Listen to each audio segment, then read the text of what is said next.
All right, so today we're going to be talking about Pete Buttigieg's Town Hall 1 versus 25.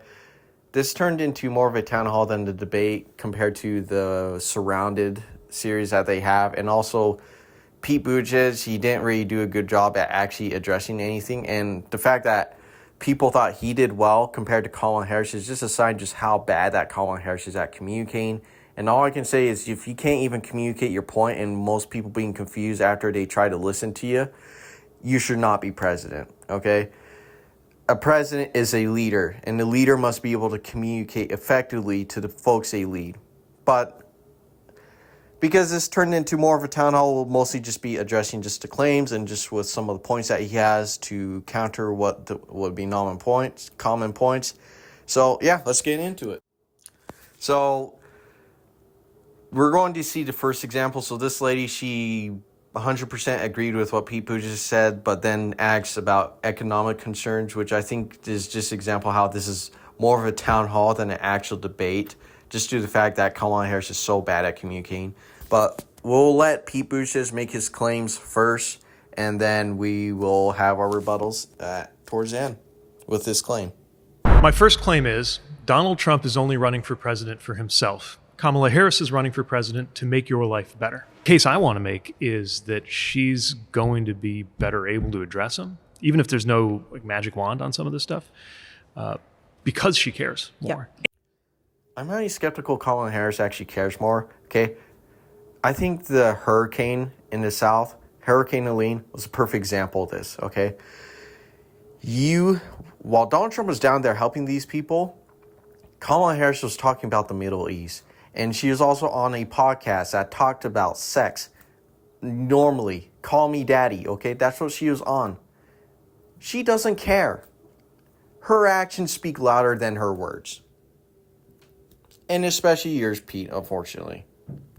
I think the most important thing now is, okay, yeah, nobody's saying everything's perfect. Far from it. But then what? Like, what happens next, right? And that's where I feel like the choice is so clear right now. All right, so here's the thing about the past of a politician. There's a reason why the past of a politician is very important. A past of a politician actually gives you an idea with what they'll do, okay?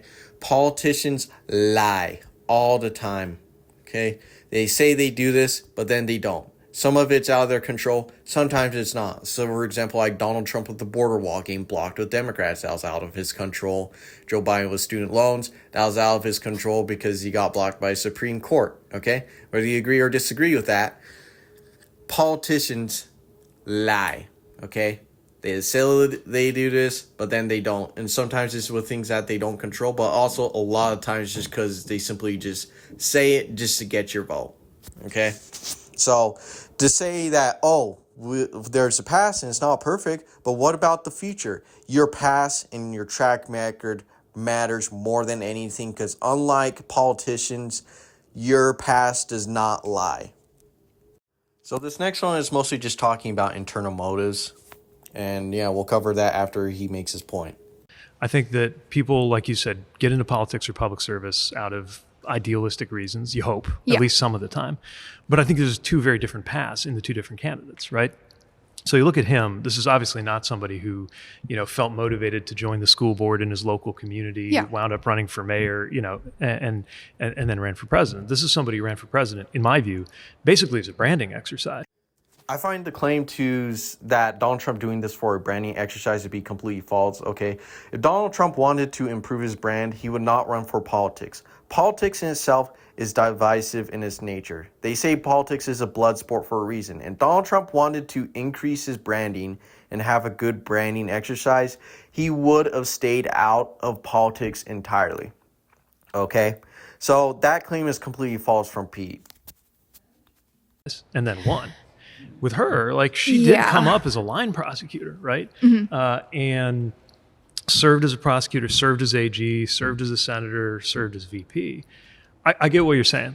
Anybody in politics, there's ego there, right? Yeah. I'm not denying that. Yeah. What I'm saying is I really feel that the things she's putting forward are more about solving our problems than the things he's putting forward. Yeah.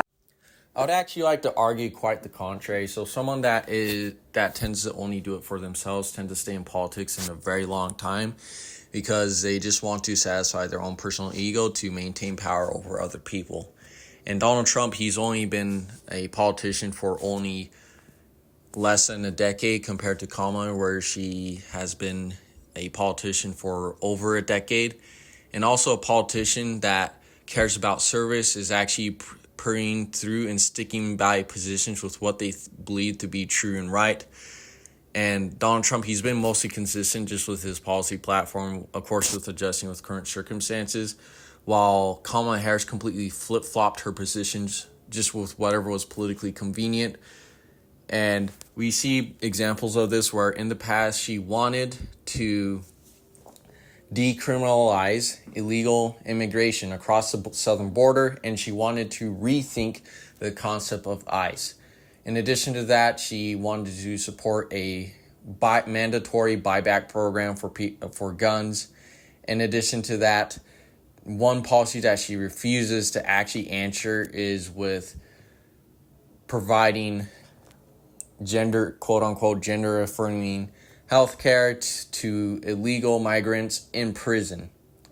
All she said is that she will follow the law, which means that she still supports that, but refuses to say it because she knows it's not politically popular, rather than actually sticking by with what she thinks is. This is a time when voters, especially here in Pennsylvania, are inundated with commercials and ads. They just want it to stop because it's every commercial. But many of them add noise, but a few of them seem to break through. This particular one from the Trump campaign has gotten a lot of attention. Kamala supports taxpayer-funded sex changes for prisoners. Surgery. For prisoners. For prisoners. Every transgender inmate in the prison system would have access. So are you still in support of using taxpayer dollars to help prison inmates or detained illegal aliens to transition to another gender? I will follow the law. And it's a law that Donald Trump actually followed. You're probably familiar with, now it's a public report, that under Donald Trump's administration, these surgeries were available on a medical necessity basis to people in the federal prison system. And I think, frankly, that ad from the Trump campaign is a little bit of like throwing stones when you're living in a glass house. The Trump aides say that he never advocated for that prison policy and no gender transition surgeries happened during you got to take responsible for what happened in your administration. Yeah, no surgeries happened in his presidency. It's in black and white. Would you still advocate for using taxpayer dollars for gender reassignment surgeries? I will follow the law, just as I think Donald Trump would say he did. You would have a say as president. Right. And refuses to communicate effectively. Okay, so I would argue that Kamala Harris is more likely to be the one that's only doing it for themselves, just due to the fact with her long history being a politician and her switching her politics so much. And when she was a senator, she had the most left-leaning voting record, but now she wants to pretend to be a moderate. Okay, she's not a moderate. Now she completely flipped those positions because it's the only thing that's politically convenient. People that are in it for themselves switch and flip-flop like this. People that aren't in it for themselves and just want to serve people don't flip-flop like this. Maybe a couple policies to address the current circumstances, but Kamala Harris was extremely radical with her change, okay? That should bring a lot of skepticism. So the next slide, he actually brings up some other good arguments, such as Donald Trump experiencing assassination attempts and someone that's selfish wouldn't stay as a politician just due to these death threats. So we'll let Pete say his point first. No, look, I've heard this argument. Here's what I'd say. First of all, he's made a lot of money off of the presidential campaign. He hasn't just made money by being in business. Matter of fact, if you took the money he inherited and just put it in the stock market, it would be about the same. So most of what he's done in his business career has been destroying shareholder value. But I think the fact check here completely rebuts Pete Buttigieg's point. So Donald Trump, unlike many other politicians, he was already a multi-billionaire. He already earned it, and in fact, his net worth decreased and also Donald Trump didn't even take on the $400,000 presidential salary. All he did was just give it to charity or to other things that he felt was the appropriate cause. So Donald Trump did not make a lot of money, unlike, say, for example, every other president in the past where they make $1.6 million for being president. Until I see Kamala Harris give all of her presidential salary to charity, I smell nothing but bull crap, and I will not trust what you say when it comes to that. leaving that aside, once he became president, there was a ton of self-dealing going on, right? folks staying at his hotels who might have had interests before the government that he was running, members of his family cutting deals, including overseas. So what about Joe Biden, okay, and his son, okay? This is what gets conservatives angry, because you got this projection like this.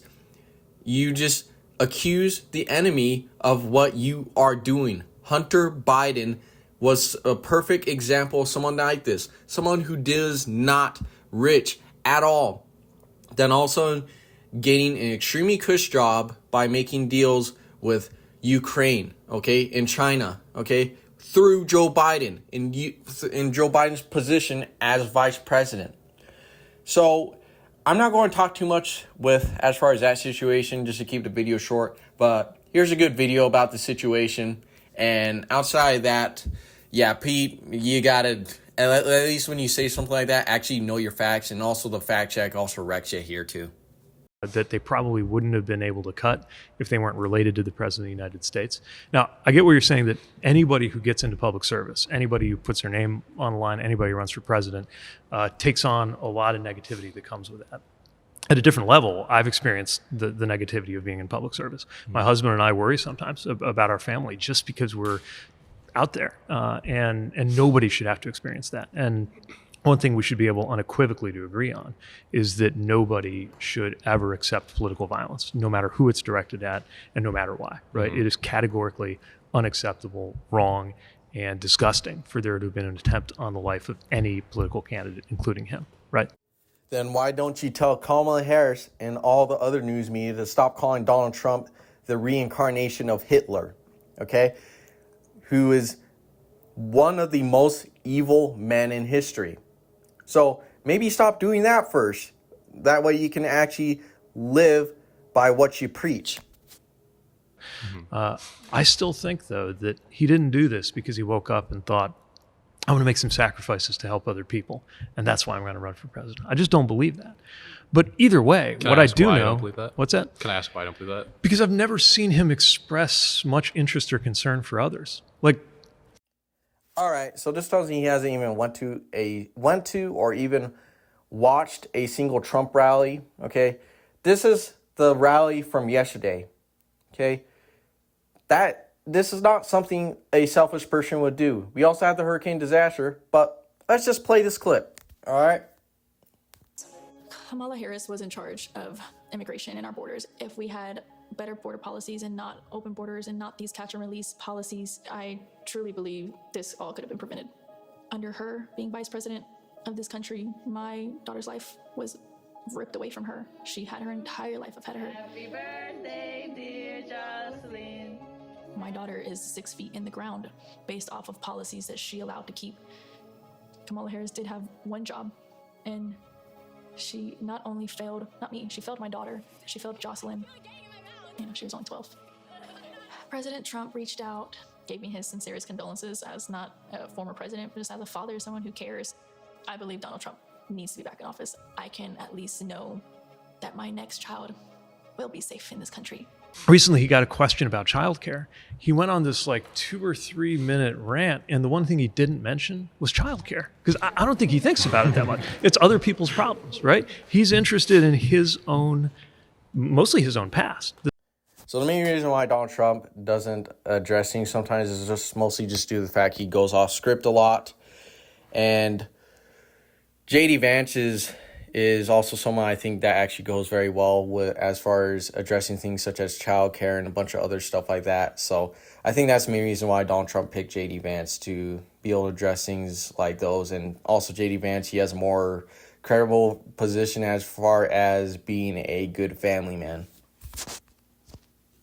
Well, first of all, Margaret, a number of my Republican colleagues and some Democrats, too, have worked on this issue. And I think there is a bipartisan solution here because a lot of us care about this issue. I mean, look, I speak from this very personally because I'm married to a beautiful woman who's an incredible mother to our 3 beautiful kids, but is also a very, very brilliant corporate litigator. And I'm so proud of her. But being a working mom, even for somebody with all of the advantages of my wife, is extraordinarily difficult. And it's not just difficult from a policy perspective. She actually had access to paid family leave because she worked for a bigger company. But the cultural pressure on young families, and especially young women, I think makes it really hard for people to choose the family model they want. A lot of young women would like to go back to work immediately. Some would like like to spend a little time home with the kids. Some would like to spend longer at home with the kids. We should have a family care model that makes choice possible. And I think this is a very important substantive difference between Donald Trump and Kamala Harris's approach. I mean, look, if you look at the federal programs that we have that support paid family leave right now, the Community Development Block Grant, and there's another block grant program that spends a lot of money from the federal government. These programs only go to one kind of childcare model. Let's say you'd like your church maybe to help you out with childcare. Maybe you live in a rural area or an urban area and you'd like to get together with families in your neighborhood to provide childcare in the way that makes the most sense. You don't get access to any of these federal monies. We want to promote choice in how we deliver family care and how we promote childcare, because look, it is unacceptable. And of course, Tim and I have been on the campaign trail a lot the past 7 or 8 weeks, and one of the biggest complaints I hear from young families is people who feel like they don't have options, like they're choosing between going to work or taking care for their kids. That is an incredible burden to put on American families. We're the only country that does it. I think we could do a heck of a lot better. Been in a room with them, and I've at least met most prominent Republicans in the Senate because of my job. I will admit that I don't know him personally, but a lot of people I do who do know him say that he's in it for himself, including his own chief of staff. It's not like some intern, right? His own chief of staff has some of the most blistering and disturbing things to say about him. But so the main problem with the he says, she says thing, okay, people just says he doesn't even know him. That should just completely end the argument that right then and there. But yeah, so we're just going to cover just with why the he says, she says thing, and that situation is most likely a lot more complicated than it seems to be. So first off with R. Kelly is that they disbanded due to a lot of disagreements. And Donald Trump, when he was in rallies, he talked about how generals at home were telling him this, that it would take about 5 years to defeat ISIS. But then he went to the generals on the ground. He was able to defeat ISIS in less than a month. Okay, so there are potentially a lot of disagreements and a lot of other petty things within each other personally, which I think it may actually be on the R. Kelly side more so than Donald Trump. And the situation is probably a lot more complicated. Senator. Well, I think that Mark Milley and John Kelly are both disgruntled former employees, and very many of the things that they accused Donald Trump of, people who were in the room at the time some of those comments were made, they have said explicitly Donald Trump didn't say the things that he was accused of. And look, Donald Trump was already president for 4 years. If he was what John Kelly said he was, then why did Donald Trump deliver peace and prosperity? He didn't arrest his political opponents, as Kamala Harris and her Department of Justice have in fact done. He didn't do the accusations. There's no evidence of that, Senator, that Kamala Harris has arrested their political opponents. The Department of Justice has not been going after political opponents? Senator, there's no evidence of that.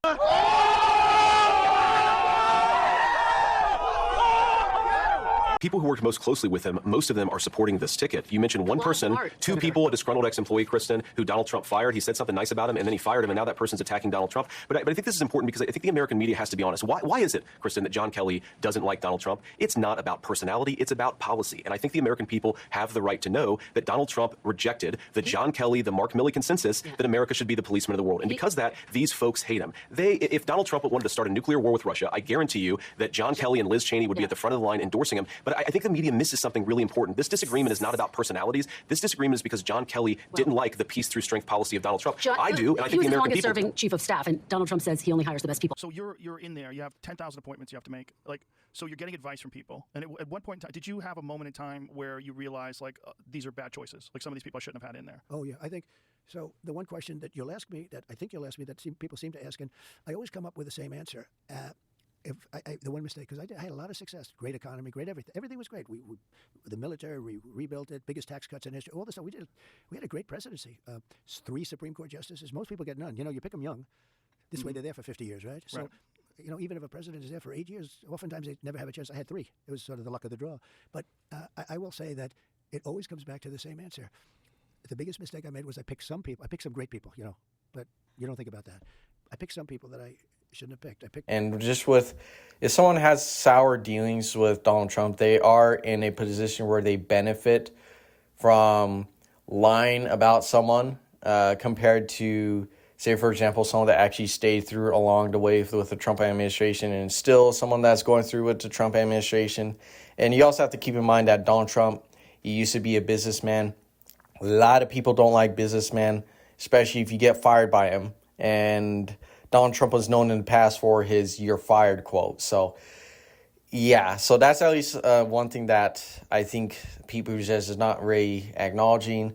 And I think just the fact that he says he doesn't even know Donald Trump, despite him being a politician for a while, I think that ends just the argument just with this. And I just can't picture him ever doing that. And that's what I want, especially with some of these fierce, wicked challenges coming our way as a country. Her mentality is what I would want to see in the Situation Room, in the Oval Office, in just behind the mic talking to the American people about what to do next. This is a he says, she says thing because J.D. Vance says the same exact thing about Donald Trump, with Donald Trump being very open-minded. And this guy explains right here just with why this borderline turned into a town hall instead of an actual debate. I think as an average American voter, I personally have a lot of issue seeing those things that you are seeing as someone who maybe knows her better than, of course, the average American, because I see interviews or different questions that she has, and I feel like she, I've seen it called word salad a little bit. I don't feel like I can get an impression of what she really is believing, and that makes it really difficult for me to view her beliefs and what she would enact as her policies and be like, yeah, I back that. Because I, honest to God, don't know what they are. Well, let me help with that. All right. So a big part of her focus is making sure that life in America is more affordable. It's why she's pushing for a child tax credit. It's why she wants the tax code to be fair versus his tax cuts for the rich plan. He did it before, so pretty confident he's going to do it again. On issues like climate, which we've already talked about a little bit this morning, she's somebody who wants to make sure that we expand the work we've done to deal with carbon pollution. On access to abortion, she wants to make sure that women have that right restored, right? He took it away. She wants to bring it back. So Donald Trump's main proposed tax policies is mostly with corporations, and such as the 15% if you build your stuff in America and 21% being a permanent corporate tax. In addition to that, as far as there's no tax on tips, which Kamala Harris took out of Donald Trump's playbook despite her voting against that when she was vice president. And also Donald Trump, he has a no tax on overtime. And we're going to play the clip where Donald Trump says that, where you have no tax on overtime. So let the film roll. I'm also announcing that as part of our additional tax cuts, we will end all taxes on overtime. You know what that means? Think of that.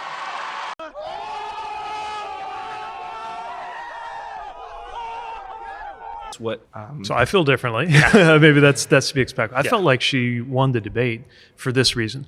I felt he was mostly talking about himself or people he wanted to demonize, right? The whole thing like they're eating cats or whatever, right? I mean, that was his big thing.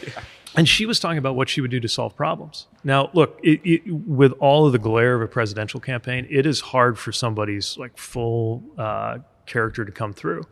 Okay, what dimension were you in? Okay, because whatever dimension you're in, it did not happen in this dimension where the presidential debate occurred. Because first off, you completely dismiss your own argument just with the character come fully through and through in a campaign. Okay, if that applies to Kamala, how does that not apply to Donald Trump? Despite you outright saying you don't know the guy. So you just completely threw away your argument right there just by saying that, by trying to shield for Kamala Harris.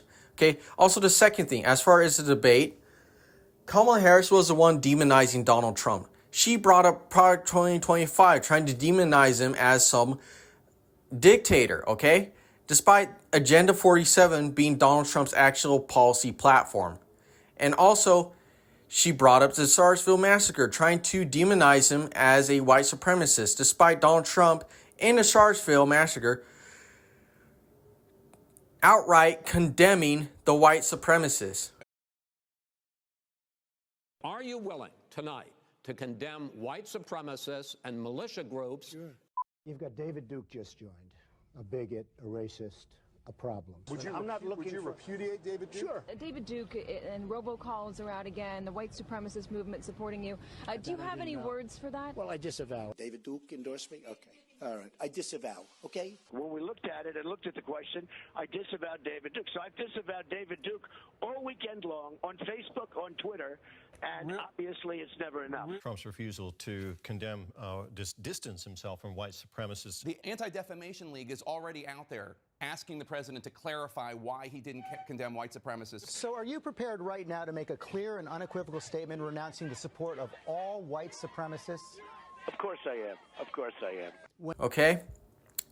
in addition to that, as far as addressing problems, you just heard the guy that right there. He doesn't even know what Kamala's trying to support. So she wasn't actually doing a good job with telling with what she actually wants to support. There's maybe like some brief moments, but most of the time it was Kamala Harris demonizing Donald Trump. So I don't know what dimension you're in, but I want to know how you transport across dimensions, because that would be very interesting scientific achievement right there that you're hiding from people. My next claim is the economy, especially here in the industrial Midwest, will be better off under Kamala Harris. All right, now we're at to the second claim, so we'll let Pete Buttigieg make his points and we'll address them. So I'll grant you that he talks a good game about manufacturing. He brings it up everywhere he goes. I'd like for us to do even more of that on our side. But I would start by saying results, right? So people sometimes I think are asked to forget about this, but there was a manufacturing recession under Trump, even before COVID. And obviously we all know what happened with COVID. Right now, there's more investment in putting up factories in the United States than any time in the last 50 years. Like, there's never been a time, hopefully you've seen it. Where do you live in the States? Just north of here. Okay. So, definitely in the middle part of the state. Some of it's around EVs, some of it's more traditional manufacturing, some of it's like clean tech, some of it's stuff like data centers. But I've never seen a moment when you had this many, first of all, just people in the building trades building the factories, and then people starting to get jobs in the factories. I grew up in a city that was the hometown for Studebaker, and Studebaker died in 1963. And even though that was before I was born, you could feel it the whole time I was growing up. And when I became mayor there in 2012, it was 50 years later, and we were still kind of licking our wounds from that. And now there's investments going on in that county, creating manufacturing jobs like we haven't seen, again, like. All right, so this whole graph right here, just from 2008 to 2024, I think completely disproves Pete Buttigieg's point right here. So when at the start of the Obama administration, manufacturing jobs completely just tanked with a massive recession under Democrats, and then Obama, ever since his second term, he started bringing back more and more manufacturing jobs. And then the trends jumped even more when Donald Trump took office. And then you see a massive decline once the COVID-19 pandemic hits. And then after that, up until 2022, you got bounce back jobs, where it's just mostly just manufacturing jobs returning just due to the fact that COVID-19 is no longer a thing anymore. So if you're to compare both peaks, it is not that much higher compared to Donald Trump. In fact, there's a very minimal difference. And recently, manufacturing jobs are decreasing under the Biden-Harris administration. So that graph alone just disproves the point. And just to further cement the idea, you got the Ford CEO. He's threatening union workers with new energy vehicles to be made in China and Mexico by saying our relationship has changed. So you got CEOs like him moving production overseas with green new technology, where China is outright, they're the leader as far as manufacturing green new energy. Okay, so solar panels, and you got electric cars and a bunch of other stuff. They're leading with that. Okay, well, you got the Biden-Harris administration.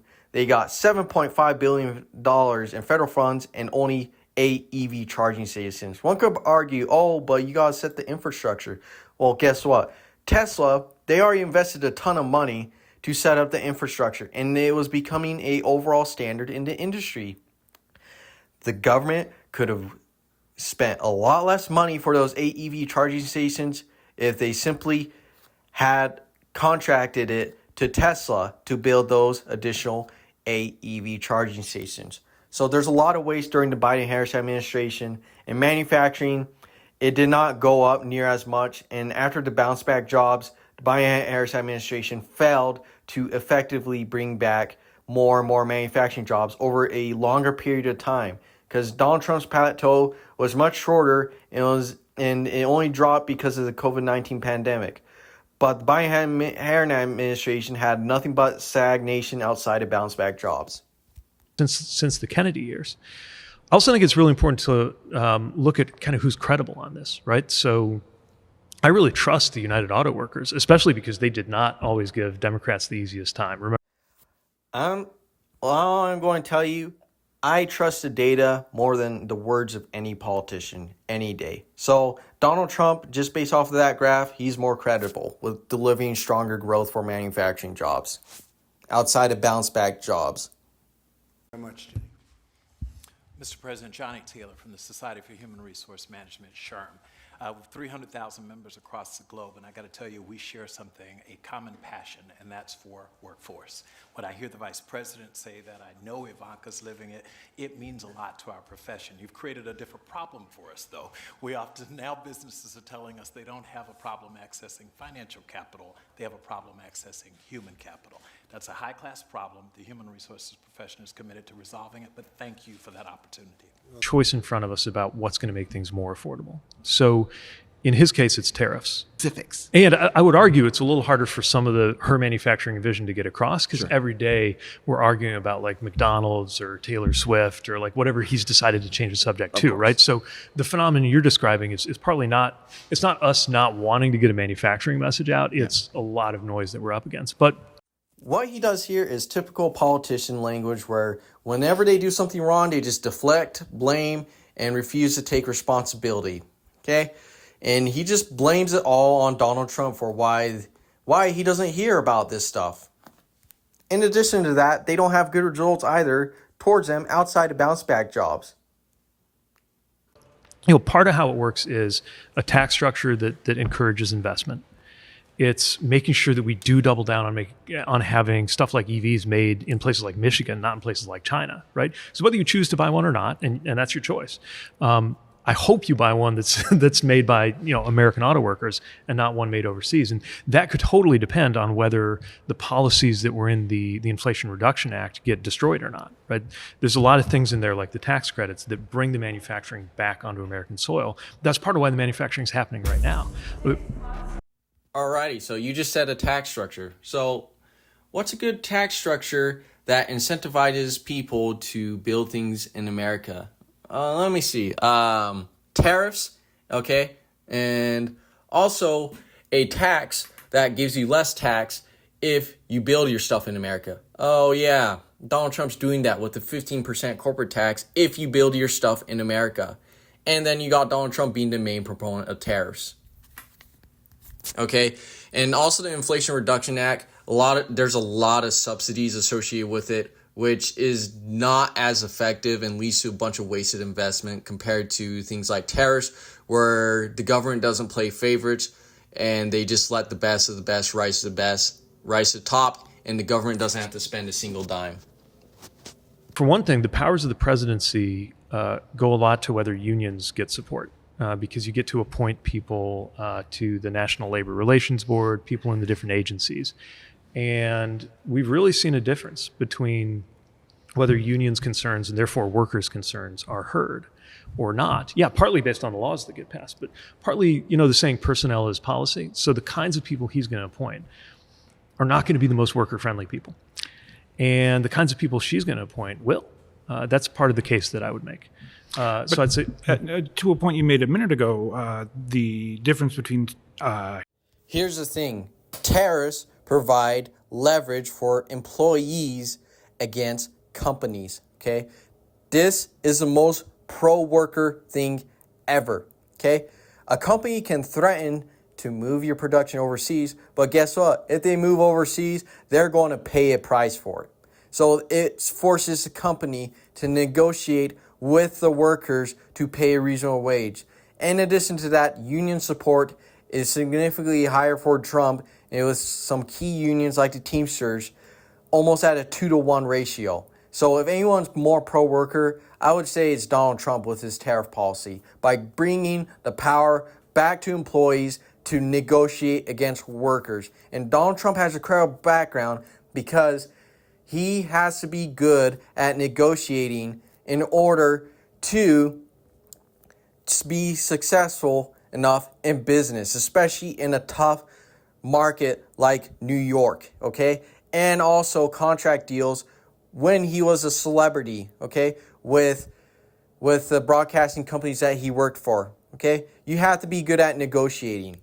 And Donald Trump, seeing the workers losing power, is why he is promoting tariffs. so they can have the opportunity to negotiate with their employers again. In addition to that, Kamala Harris has donors who are significantly against pro-worker appointees in the government, like Lena Khan, okay? A lot of her donors do not like her. But J.D. Vance, okay, Donald Trump's vice president, he says she's doing a great job, okay?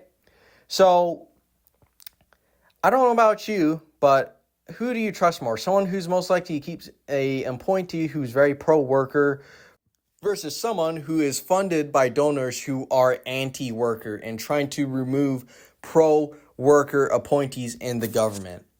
Let me just have that sit in for a second. My next claim is Americans will have more rights and freedoms under a Harris-Walz administration. So that's how I feel about free speech. There's also more personal rights, a woman's right to choose, my right to have this ring on my finger, that I feel are much more secure if she's in charge than if he's in charge. With Trump's track record, he's the one that ended all discussion in the Republican Party about gay marriage. So if anything, I would say his track record refutes that point that you have feelings about. I think that's manipulation. Look, the whole point of a national right, I live in Michigan, right? But if I take my kids with my husband to their first ever Notre Dame game and I cross the state line, obviously I'm talking about marriage equality, not reproductive freedom here, but just as an illustration of why a national right is important. I don't want my marriage to evaporate the moment I cross the Michigan-Indiana state line. The main reason why bringing states issues with controversial things like that is due to the fact that it makes it a lot less partisan compared to making it at the federal level. So, for example, like gay marriage, that mostly was passed across throughout most of the states after the Supreme Court ruled something. And because of that, it made something that was extremely controversial that every politician refused to agree on, to most people being tolerant of it at this point. So that's the main reason why stateside stuff, especially for more controversial things, are able to actually get resolved, because bringing it back to the states makes it much less partisan and forces people to actually be sympathetic and come to an actual conclusion with each other. What about social media? Because the Harris-Walz campaign wants to make it illegal to put misinformation or malinformation on social media. Well, that's not true. That's what he said, and that's what she said. At best, that's an extreme simplification, and it's not really true. I mean, look, nobody has made more statements. Now, there is an idea that social media companies need to be more accountable for their choices, especially when you look at how they're harming women and girls, for example, by what goes out. All right, seems he can't make a decision there. So first he lied, and then he just said the same exact thing that Kamala Harris supported, and even the fact checks got him. Like, this lady is the only one that actually gave him an actual challenge, I think, throughout the whole thing. Everybody else, it kind of seemed more like a town hall for them. So, like, kudos to her for actually making this content more engaging and interesting. Anyways, here we go. I have never seen a Democratic nominee bring more Republicans into the fold, the folks she's campaigning with, right, without pretending to be something she's not. She's not saying, I'm a conservative now, so, now that I've got the Democrats, okay, all the Republicans come over. Yeah, you got Republicans like the neo-Nazi Nick Fuentes endorsing liberals and Kamala Harris. Garbage. And at the Trump rallies, they're yelling, trash for Trump, trash for Trump. And I saw other people. I saw white guys. I saw Hispanic guys inside trash cans jumping out of them with Trump signs. White guys with garbage bags that say trash for Trump 2024. And that was kind of like, to me, that was the moment when I realized Trumpism was a cult. That was the moment when I realized liberals are right. In addition to that, you got warhawks like Liz Cheney and Dick Cheney supporting Kamala Harris, who Dick Cheney was one of the most unpopular vice presidents in history. And there's a good reason why, because he got us into a endless war that we did not need to end into. So those are excellent Republicans to be campaigning with. Am I right? Yeah, right. No. I'm just being sarcastic if you couldn't tell.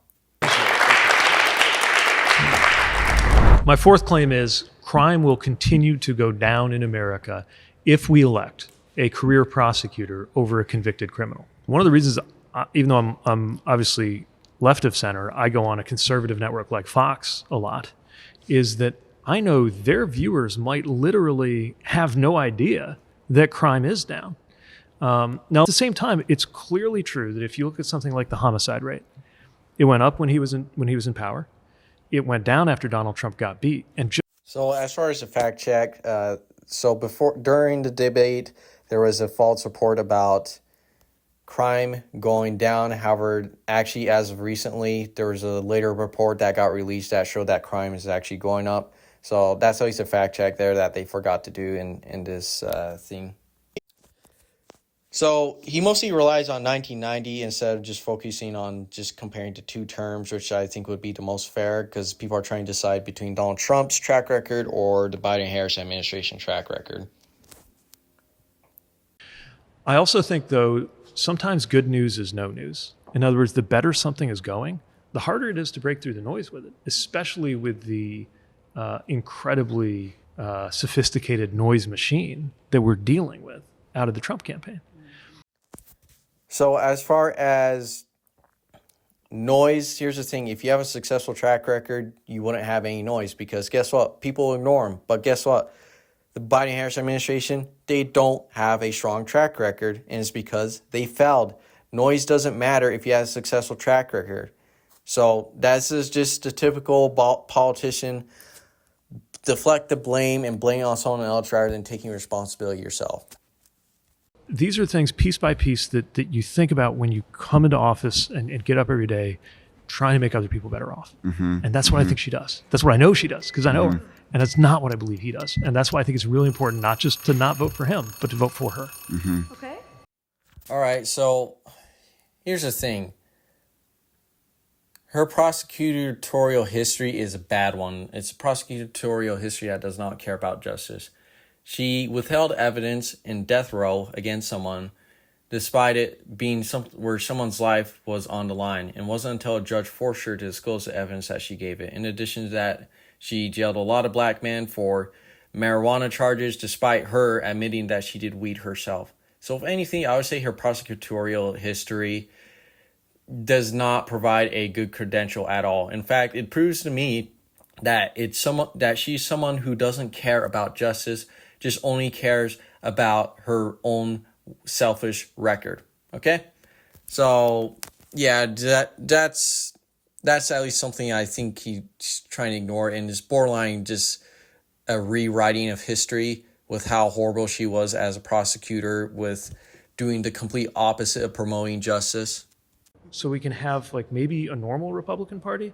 Parties emerge, but just to not have politics punching us in the face all the time, every time you look at Instagram or the news, I think that also is something we could achieve. But okay, so this is rich, especially considering that you got a bunch of companies pushing left-wing narratives in politics that aren't appropriate, and then you got business cancel culture where anyone that expressed something left-leaning, they try to get canceled, okay? You have one example recently with the advertiser boycott with Elon Musk, okay? Just for him being right-leaning, okay? If anything, you and your party are the problem for this, okay? So if you want to solve that problem, fix it with your party. Stop associating yourself with these crazy radicals, okay? And also the entertainment industry, they need to stop bringing politics where it's a distraction, okay, instead of contributing to a good story. But that's just something I can make into my own entire video. So this is definitely a longer video than I'm used to making, so feel free to, so don't forget to like the video, also share your comments, and that way if you want to have a continued further civil discussion, then we can continue there.